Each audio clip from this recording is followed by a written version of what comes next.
अस्सलाम वालेकुम दोस्तों, मैं जो अब कहानी सुनाने जा रहा हूँ ये चार दोस्तों की है जिन्हें पनीर बहुत पसंद थी। वो एक भूल भुलैया में रहते थे और रोज़ाना पनीर खाने के लिए निकल पड़ते।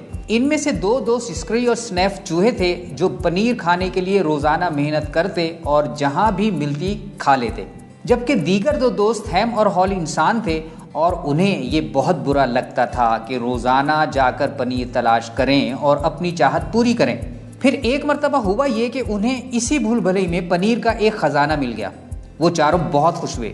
स्क्री और स्नैफ को पनीर का इतना बड़ा ख़जाना देखकर बहुत खुशी हुई, लेकिन उन्हें ये भी एहसास था कि अगर वो इसी तरह रोज़ाना पनीर खाते रहे तो एक ना एक दिन ये पनीर ख़त्म हो जाएगी। हैम और हॉल भी इसी पनीर से लुत्फ़अंदोज़ होते और मज़ा लेते, लेकिन अब वो बहुत मुतमईन थे क्योंकि अब उन्हें पता था कि उनकी ज़रूरत की बहुत सी पनीर वहाँ मौजूद है। फिर वही हुआ कि पनीर ख़त्म हो गई।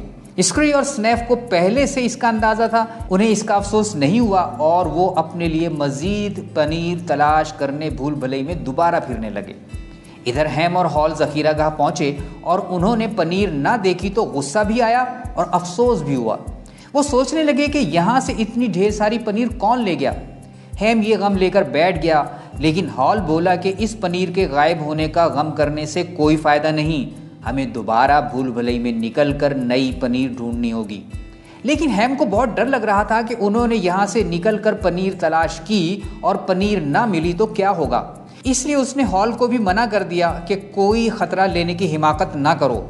लेकिन हॉल ने हिम्मत की और हैम की सुनी अनसुनी करके ज़ख़ीरागाह से निकला और भूल भुलैया में पनीर तलाश करना शुरू कर दी। हॉल एक के बाद दूसरे रास्ते पर चल पड़ा और पनीर तलाश करता रहा। उसे जल्द ही मालूम हो गया कि ये रास्ते आसान नहीं हैं। ताहम उसे ये भी अंदाज़ा था कि ये रास्ते इतने ख़तरनाक नहीं जितना कि सफ़र शुरू करने से पहले वो उनसे खौफज़दा था। वो इसी तगदो में था कि उसे पनीर का एक और ठिकाना मिल जाता है। वो उस जगह जाता है तो कुछ पनीर मौजूद होती है, लेकिन ये गुजारे से बहुत कम होती है। हॉल को अंदाज़ा हो जाता है कि ये पनीर उसके लिए और उसके दोस्त हैम के लिए काफ़ी नहीं होगी। ताहम वो यहाँ से कुछ पनीर लेकर वापस अपने दोस्त हैम के पास आता है, जिसकी हालत भूख, गम और खौफ से बुरी हो चुकी होती है। जब हॉल अपने दोस्त हैम को पनीर देता है तो हैम तब भी बज़िद होता है कि उसे वही पनीर चाहिए जो वो पहले खा रहा था और उसकी वो पनीर किसने चुरा ली है। उसे ये गम खाए जाता है और यूं वो अपने माजी में फंसा रहता है। अब उसकी ये हालत हो जाती है कि वो इस मकाम से बाहर देखते हुए भी डरता है। हॉल समझ जाता है कि अब मैं इसके लिए कुछ नहीं कर सकता, क्योंकि जो आदमी अपने लिए कुछ नहीं चाहता कोई दूसरा उसकी कोई मदद नहीं कर सकता। फिर हॉल वहाँ से निकलकर मज़ीद पनीर की तलाश में निकल जाता है। हॉल को भूल भुलैया में खाक छानने और मुश्किलात झेलने के बाद एक और मकाम पर पनीर का बहुत सा ज़ख़ीरा मिल जाता है। यहाँ हर किस्म की पनीर बहुत ज़्यादा मिकदार में पाई जाती है। हॉल को यहाँ इसके दोस्त चूहे स्क्री और स्नैफ भी मिल जाते हैं, लेकिन इस मर्तबा हॉल पनीर के इस ढेर पर इक्तिफा नहीं करता, बल्कि अपने कंफर्ट जोन से निकलकर जितनी पनीर की ज़रूरत होती है खाता और मज़ीद पनीर की तलाश में निकल खड़ा होता ताकि दूसरों के काम आ सके। अब उसे इस मुशक्क़त में मज़ा आने लगा था। इस कहानी में स्क्री और स्नैफ जो चूहे हैं उनके लिए पनीर महज ग़िज़ा है, लेकिन हैम और हॉल जो इंसान हैं उनके लिए पनीर की मिसाल देकर इंसान की बुनियादी ज़रूरियात और ख्वाहिशात की तरफ इशारा किया गया है। मिसाल के तौर पर सेहत, तंदुरुस्ती, पैसा, खुशगवार ताल्लुकात, अच्छी जॉब, अपनी पसंद का काम वगैरह वगैरह। अगरचे ये कहानी है, लेकिन दर हकीकत मुसन्निफ़ ने इस कहानी के दौरान जा बाजा कामयाब ज़िंदगी के अहम सबक दिए हैं। पहला सबक जो सबसे अहम है कि ज़िंदगी में तब्दीली मुस्तक़लन होती रहती है और इस तब्दीली के साथ हमें भी तब्दील होने की ज़रूरत होती है।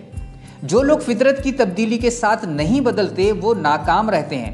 मिसाल के तौर पर बाज़ लोग अपने इदारे या मुल्क के कानून में किसी छोटी से छोटी तब्दीली से घबरा जाते हैं और लगते हैं कोसने या मुजाहरे करने। दूसरा सबक, तब्दीली को बखुशी कबूल कीजिए और इस तब्दीली के मुताबिक ख़ुद को बदलने के लिए भी तैयार रहिए। ऐसे लोगों में किसी भी तब्दीली की सूरत में मुज़ाहमत पैदा नहीं होती और वो हर हाल में खुश रहते हैं। तीसरा सबक, तब्दीली का जायज़ा लेते रहिए। पनीर की मानिंद इसे सूंघते रहिए कि कहीं ये पुरानी तो नहीं हो गई। अगर आपका कोई इक़दाम या लाहे अमल मौजूदा तकाज़ों के मुताबिक ना हो तो उसे बदलने में तकल्लुफ़ ना कीजिएगा। चौथा सबक, तब्दीली को फ़ौरन इख्तियार कीजिए। आप जितनी जल्दी पुरानी पनीर को छोड़ देंगे उतनी जल्द नई पनीर से लुत्फ़ अंदोज़ हो सकेंगे। मतलब नए हालात, नई टेक्नोलॉजी, नए कवानीन और नई ज़रूरियात के मुताबिक ख़ुद को ढालना आसान होगा और तब्दीली का ये अमल पुरलुत्फ़ भी होगा।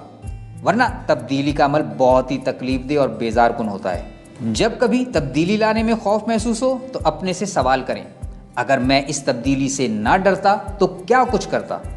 यकीन जानिए, हम तब्दीली से बहुत ज़्यादा घबराते हैं, लेकिन ये खौफ उस वक्त तक होता है जब तक हम एक जगह बैठे रहते हैं। तब्दीली की समत पहला कदम उठाते ही तब्दीली का अमल बहुत अच्छा लगने लगता है। अपने अंदर तब्दीली लाने के लिए सबसे पहले अपनी सोच में तब्दीली लाना होगी। जब आपकी सोच तब्दील होगी तो आप ये भी सोचने के काबिल होंगे कि मुझे अपना अमल क्या तब्दील करना चाहिए। जब भी तो हम कहते हैं कि सोच बदलेगी तो पाकिस्तान बदलेगा। कहिए, आपको ये मेरा मतलब है ये वीडियो कैसी लगी? नीचे आपके कमेंट का हमें बहुत इंतज़ार है। कुछ तो लिख दीजिए जनाब, और हमें शुक्रिया का सच्चा मौका दीजिए। कैसा?